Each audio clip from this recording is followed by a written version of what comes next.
das Jornadas de Júniores da Língua Portuguesa do Mindelo. A comunicação a que vamos assistir intitula-se O Microteatro Infanto-Juvenil quando o miúdo vira gigante e é proferido pelo professor Xavier Frias Conte.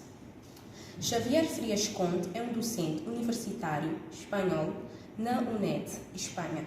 Leciona cursos acerca da literatura infanto-juvenil e participa na formação de promotores da literatura infanto-juvenil, principalmente na América Latina.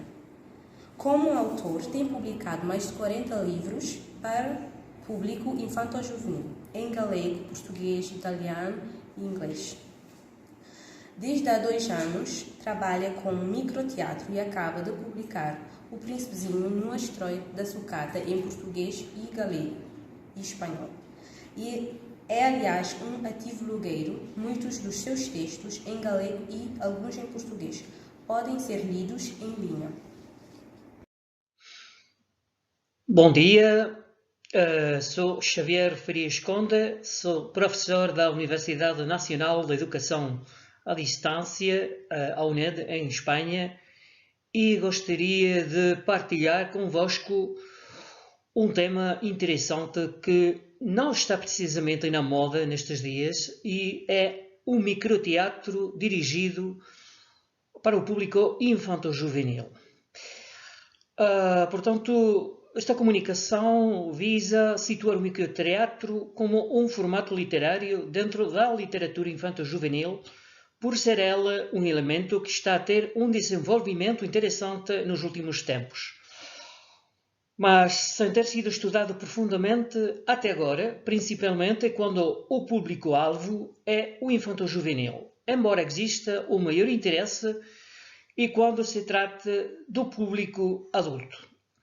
Para esta apresentação, embora tratemos de formatos comuns que podem ser considerados microteatro, por exemplo, marionetas, títeres, vamos centrar-nos principalmente no microteatro com atores e dentro de um contexto escolar.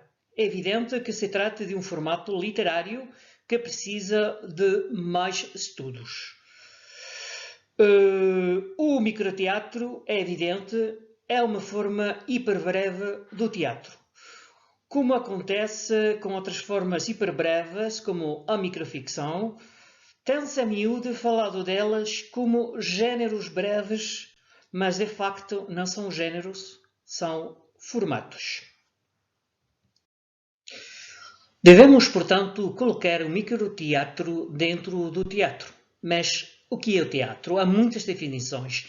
Cá podem ver 3 que são muito comuns e todas as 3 têm a ver que o teatro é principalmente um género para ser representado onde os diálogos têm um valor muito importante, muito mais do que na narrativa, por exemplo. Portanto, o teatro tradicionalmente é considerado um género literário entre os 3 que tradicionalmente são considerados. Não entramos em classificações mais modernas dos géneros, que incluem, por exemplo, a banda desenhada.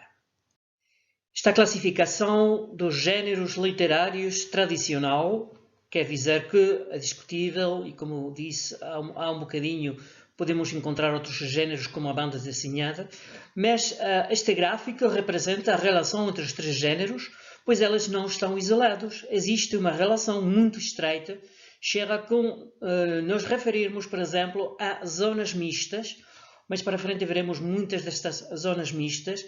Por enquanto, basta dizer que o teatro e a narrativa se encontram muito facilmente num microconto, onde uma narrativa se sustém apenas com diálogos, ou bem que o teatro pode ser rimado sem chegar a ser poesia dramatizada. Sem atendermos para a duração do teatro, é uma questão que deixamos para mais tarde, temos que fazer uma primeira classificação dentro do teatro que oferecemos ao público infantil, e aí temos uma tripla classificação que inclui o teatro, vamos dizer, convencional, o teatro infantil e, finalmente, o teatro escolar. O que é quais são estes elementos de que estamos a falar? O teatro infantil ou infanto-juvenil é aquela que tem como público-alvo, tal como o seu nome indica, crianças e adolescentes ou jovens, mas quando o dito teatro infanto-juvenil é implementado no âmbito escolar, com o envolvimento dos estudantes na representação e até a criação de textos, não meramente como público, falamos, portanto, de teatro escolar.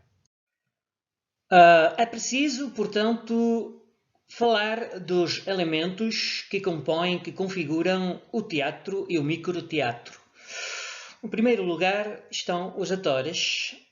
Na nossa abordagem ao microteatro, vamos reparar principalmente nos atores humanos, que não são títeres nem marionetas, embora eles sejam operados por seres humanos. Existe uma longa tradição de títeres marionetas, mas nesta comunicação vamos referir-nos pouco a ela. Mais nos interessa o microteatro atual, que precisa de atores que apreendem um papel e é representado num palco. Quanto aos atores humanos, convém distinguir os que podemos considerar externos, que são aqueles que acodem a uma sala de teatro para fazer uma representação, e os internos, que são os estudantes de uma escola ou liceu que fazem representações. O seguinte elemento é o palco. Como já foi mencionado anteriormente, existe uma diferença entre o teatro com humanos e teatro com marionetas, portanto os palcos também são diferentes. Para o teatro de atores, o palco é tradicional, de um tamanho suficiente para os atores se mexerem e poder fazer uma representação, embora seja simplesmente um palco mínimo, com o público de frente ou bem ao redor. Pode tratar-se de um palco tradicional, de uma sala de teatro, mas existem espaços alternativos de todo o género que podem ser até improvisados.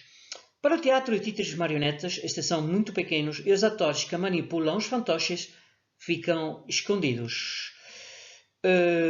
Em ambos os casos, estes palcos são pequenos, os de marionetas e títeres, porque os personagens também são pequenos.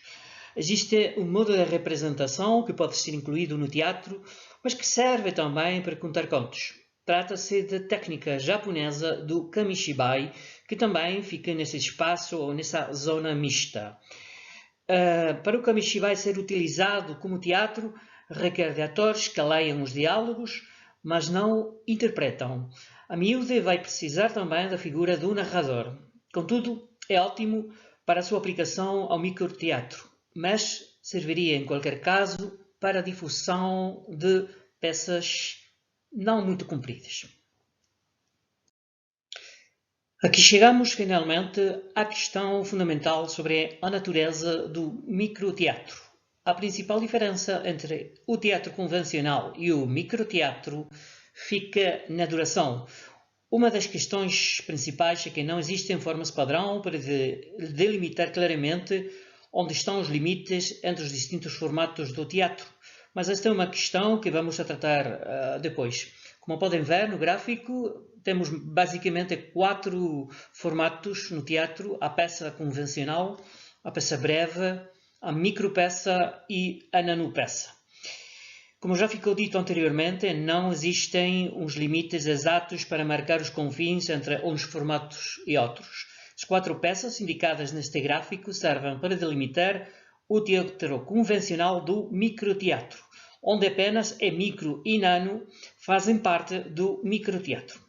Contudo, a distinção entre nanopeça e micropeça daria lugar a muitas discussões no género dramático, a diferença do que acontece na microficção, onde existe uma distinção relativamente clara entre nanoconto e microconto.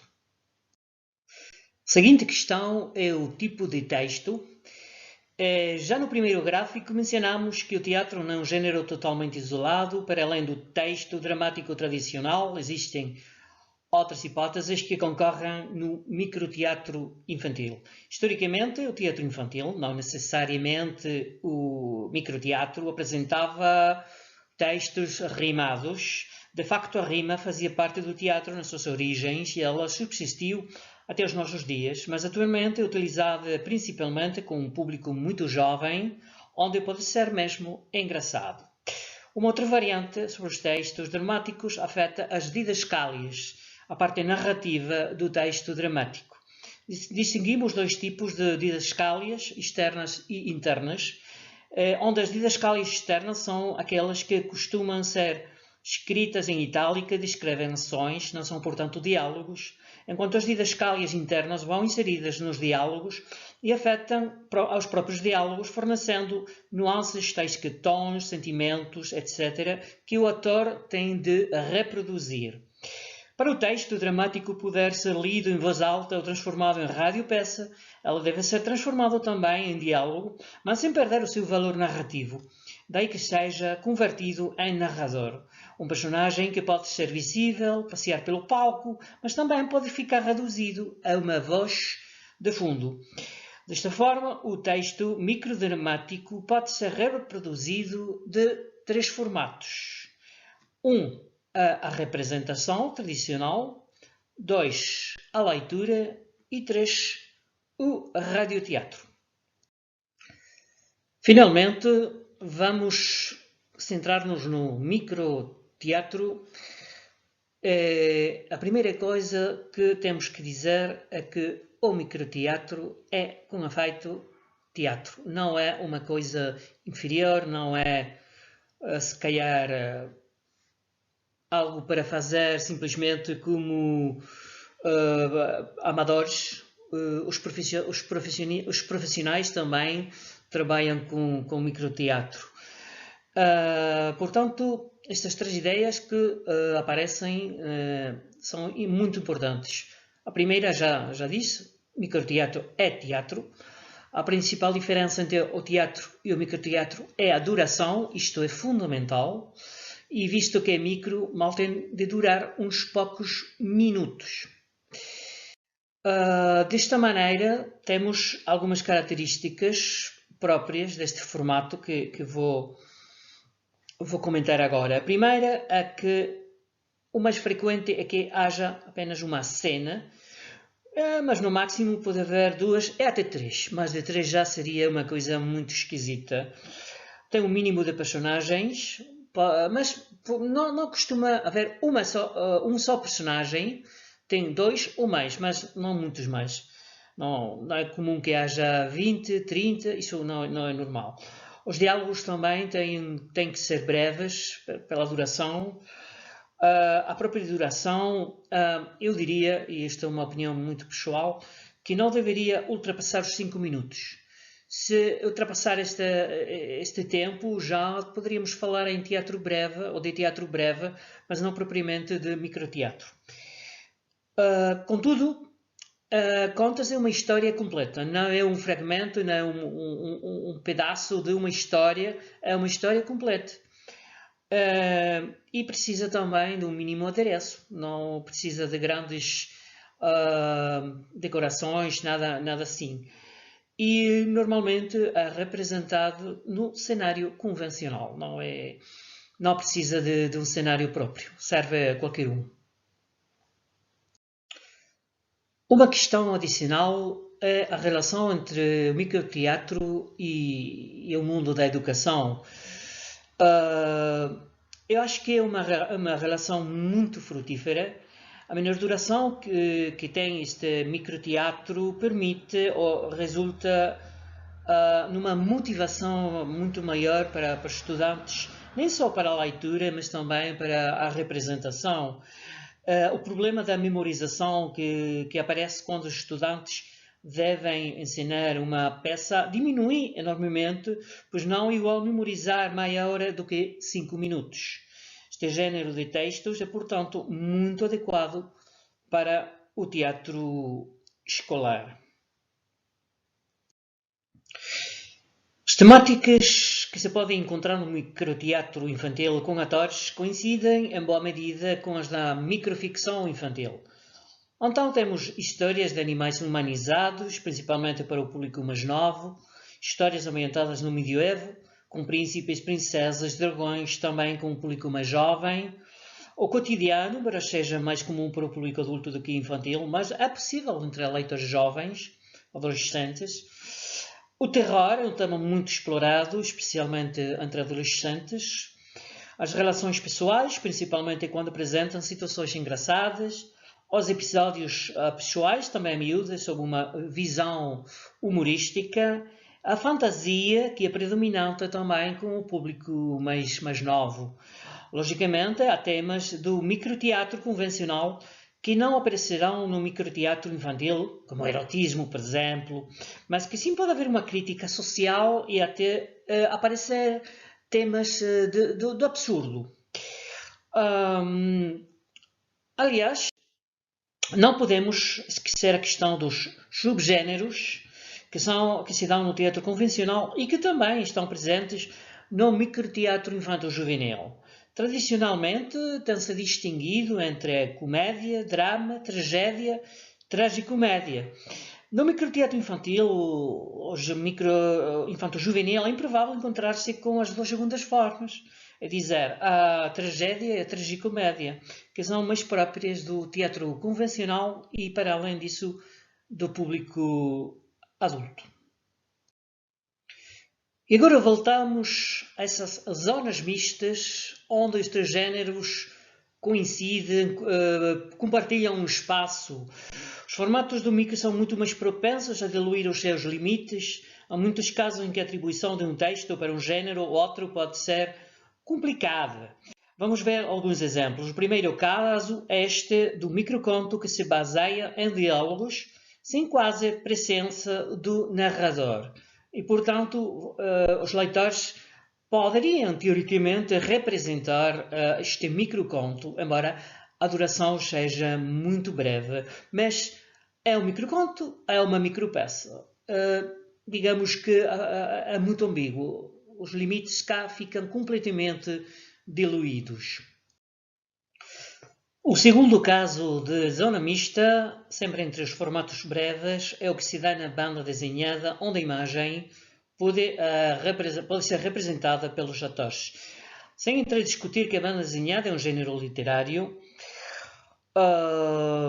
temos que dizer que a similitude com o microteatro é imensa, pois é possível saltar de um género para o outro facilmente. Na história anexa, tal como se vê na imagem, é uma história da Mafalda. Nela, o género da banda desenhada é representado com quadrinhos. Estes quadrinhos podem ser exportados por uma linguagem dramática, com as mudanças, as modificações, as adaptações que fossem precisas.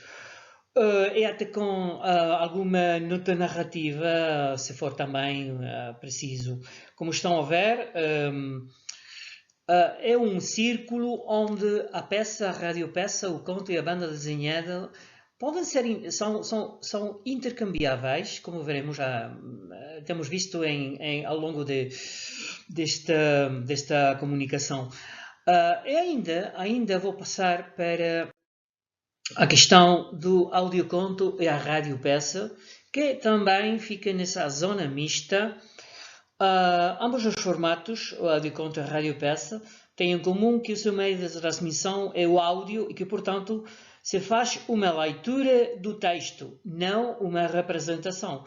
Diferenciam-se, porém, que na radiopeça participam várias vozes, enquanto no audioconto há geralmente uma só voz. Aliás, cumpre salientar que o elemento principal da radiopeça são os diálogos, portanto, encosta-se ao teatro. Enquanto no audioconto é ação, portanto, encosta-se à narrativa. Vê-se claramente que se pode estabelecer essa roda de que falava antes, com os 4 elementos já mencionados. Aliás, já mencionamos no início que o microteatro, o teatro em geral, quando é trabalhado na escola, que vai endereçado a um público infanto-juvenil, tem de ser legível. Isto é fundamental. Os textos devem apresentar certos traços que convertam as didascálias em elementos fáceis de ler, enquanto quaisquer instruções para o ensinador virão no final do texto dramático, mas sem fazer parte do material da leitura. Tal como já indicamos, para transformar um texto puramente dramático noutro mais apto para o radioteatro ou até para a leitura, é preciso fazer uma série de transformações que já mencionamos também, sendo a principal a transformação das didascálias em diálogos através da figura do narrador. Cada imagem tem um texto plenamente teatral, dramático, onde aparecem as didascálias. Tem a primeira, monstro 2 dá uma palmadinha no ombro, monstro 1, e depois, mais para baixo, tem ambos os monstros abanam a cabeça com pesar, entre monstro 3, sente-se ao lado dos outros dois monstros. Como estão a ver, isto, que é um texto para ser representado, pode ser transformado num texto mais apto para leitura. E as didascálias que tínhamos antes agora são ou fazem parte do que diz o narrador. Estão a ver, por exemplo, narrador é o interior de uma cova com iluminação de tochas, etc. Mas para baixo também continua a falar o narrador. Monstro 2 dá uma palmadinha, monstro 1 no ombro. Portanto, esta é a maneira de transformar o texto representável para um texto legível. E bem, isto é tudo. Obrigado pela vossa atenção. Espero que gostem do tema, porque fica ainda muito por trabalhar, por pesquisar e por desenvolver. Obrigado e cá tenham o meu endereço de e-mail se quiserem contatar comigo. E novamente, obrigado. Espero ter notícias de vocês.